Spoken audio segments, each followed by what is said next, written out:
Welcome to Assistive Tech Talks. I am Nitya Agarwal, Senior Communications Officer at the International Disability Alliance.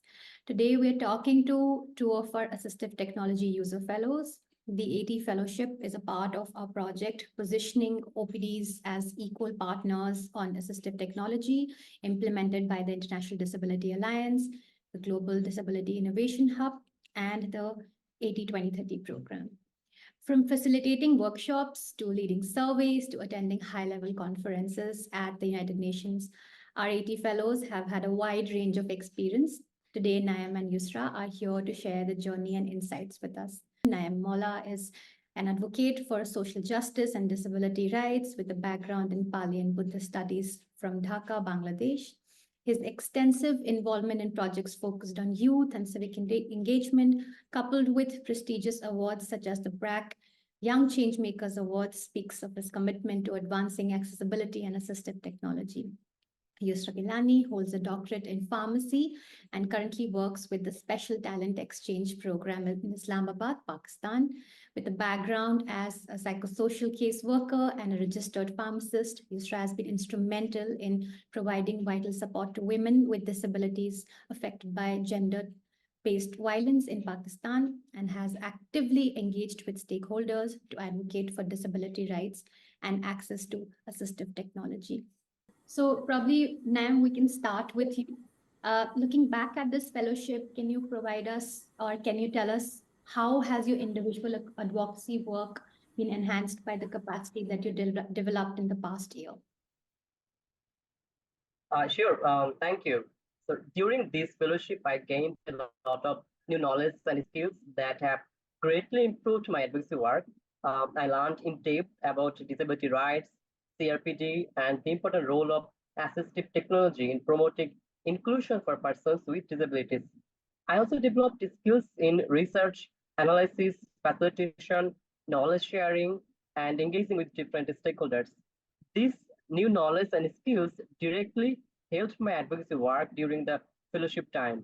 For example, when I attended a global event like SDG Action Weekend in New York, I was able to effectively advocate for the rights of persons with disabilities because of my deep understanding of disability rights, CRPD, and assistive technology ecosystem that I have learned throughout this fellowship.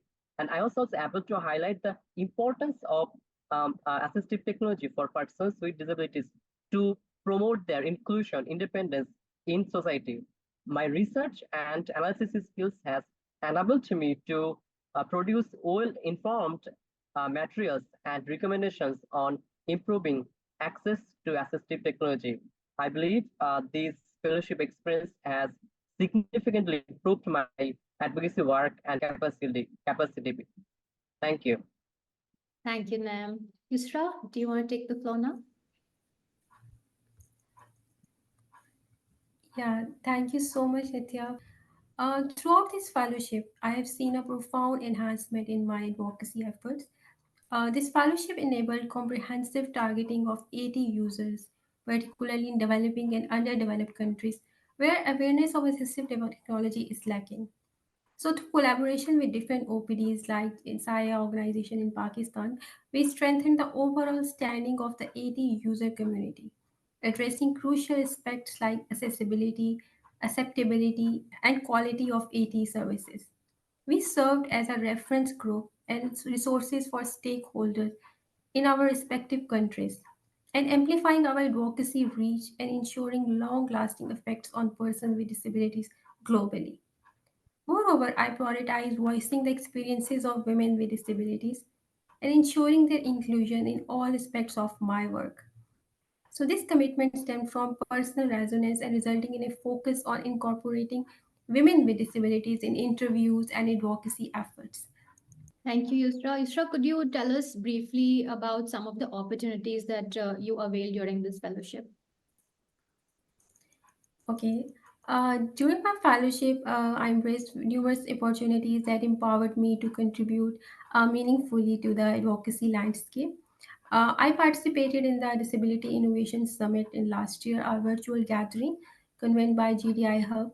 Here, I engaged with esteemed organizations and experts and immersing myself in different discussions on disabilities, and the transformative power of assistive technologies. Another significant opportunity was my involvement in a consultation session on the UNICEF Regional Disability Action Plan. As an OPD representative from Pakistan, I got awareness the key barriers to inclusion faced by children in South Asian countries. I also participated in the ACE webinar on accessibility advice, where I engaged in insightful discussions on accessibility tools and resources, drawing from the knowledge gained through an online course, Accessibility and Inclusion Advisory course. One of the highlight was I spearheaded a dissemination of AT survey. In my commitment to outreach, I superheaded targeted strategies to amplify maximum responses from 80 surveys in Pakistan. Remarkably, my efforts yielded over 11% of the responses to be from Pakistan and reflected a significant impact on the ground. I also authored a blog spot for International Women's Day, amplifying the voices and experiences of women with disabilities. So, overall, these opportunities have not only broadened my perspectives but also equip me with skills and knowledge to drive meaningful advocacy efforts throughout this fellowship. Thank you. Thanks, Yusra. And over to you. Do you want to tell us about the opportunities that you got during the fellowship? Sure. Throughout the fellowship, I attended different important events and activities. I also went to Remarkable Tech Summit in California, where I learned about latest innovations in assistive technology and connected with different organizations working in this field. So these two experiences were like a dream come true, a very inspiring and powerful moment for me as I grew up in a remote village in Bangladesh, didn't have the global exposure, the opportunity to learn from global experts, and participation in these events enabled me to learn from experts around the world about assistive technology, disability rights, and CRPD.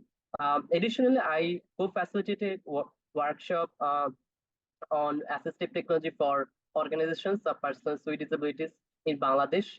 This workshop directly enabled me to share learnings and different frameworks and different topics regarding assistive technology with the OPD leaders, positioning them as equal partners in the assistive technology ecosystem.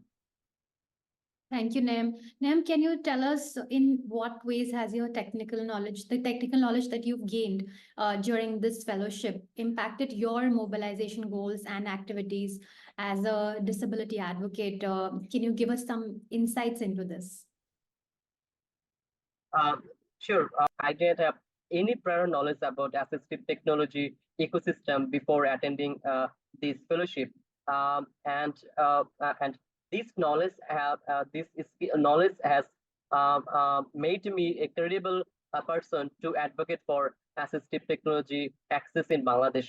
And I know that I can use this knowledge to make credible and well-informed advocacy initiatives to facilitate advocacy campaign for access to assistive technologies for all persons with disabilities, particularly the underrepresented groups like person with intellectual disabilities, person with cerebral palsy, person with Down syndrome. I now have a deep understanding of the challenges as well as policies, financing mechanism, and service delivery models involved. With this knowledge, I can better train and equip OPDs and advocates with the information and tools they need to effectively advocate for improved access to assistive technology. I can conduct situation analysis, identify priority areas, and develop targeted recommendations to address the specific needs and challenges faced by people with disabilities. So the capacity building activities has been significantly enhanced by the technical knowledge I gained during the fellowship. Thank you, Nem. So glad to know about this. Yusra, do you want to now share your thoughts? Yeah, sure. Thank you. With insights into various AT solutions, I can tailor our advocacy strategies to address specific challenges faced by individuals with disabilities. Additionally, my technical knowledge facilitates strategic partnership with organizations and stakeholders involved in AT development. Through collaboration, I'm able to work towards common goals that advance the accessibility and availability of AT for all. So, lastly, my ability to engage in evidence based advocacy is enhanced by technical knowledge I gained during this fellowship. So, this is from my side. Thank you. Thank you, Naeem and Yusra. We move on to our rapid fire round. We can answer the questions probably one after the other. So Naeem, tell us one assistive technology, software or service that you would like to suggest to everyone. Um, Speech recognition software or orthopedic shoe. Okay, fantastic. Yusra, how about you? Okay, I regularly use an electric wheelchair, so I think it's my basic need. But I suggest customized wheelchairs according to disability needs, which I found in Pakistan very less. Okay, Thank you. good. Thank you, Yusra. Naeem, what's the most underrated assistive technology feature according to you? There are a number of assistive products. I would say live captioning is one of the underrated assistive products. Great. Yusra, your turn. Yeah, I completely agree with Naim. The live captioning option, I think, is indeed one of the most underrated feature in assistive technology. Yeah, something that we use in all of our webinars. Naeem, how about a book or a podcast that has inspired you as a disability advocate? Actually, there was a TikTok presentation. I watched this video in 2019 that introduced me with the concept of disability in society and inspired me to be a disability advocate. Fantastic. Yusra, what about you? Okay, there's a book called Tisra Janam. It's in Urdu language by Dr. Khalid Jamil Akhtar. It's an inspiring book and about his life. It tells the story of how he faced challenges because of the disability but never gave up. So it's a great read, and for anyone who wants to learn about resilience and making the world more inclusive. So I like this book, and it's truly a motivation for me as well. So last question. Yusra, tell us about a skill that you've enhanced during the course of this fellowship. My communication skills. Through various activities such as webinar consultations and outreach efforts, I think my communication skills has enhanced. Thank Thank you. you. Naeem, how about you? It's very tough to stick with one skills. I would go for three skills. Number one is writing, two is public speaking, and three course development. I highly so it's very tough to stick with one. So I choose three. Fantastic. So this brings us to the end of our conversation. Thank you, the two of you. Good day.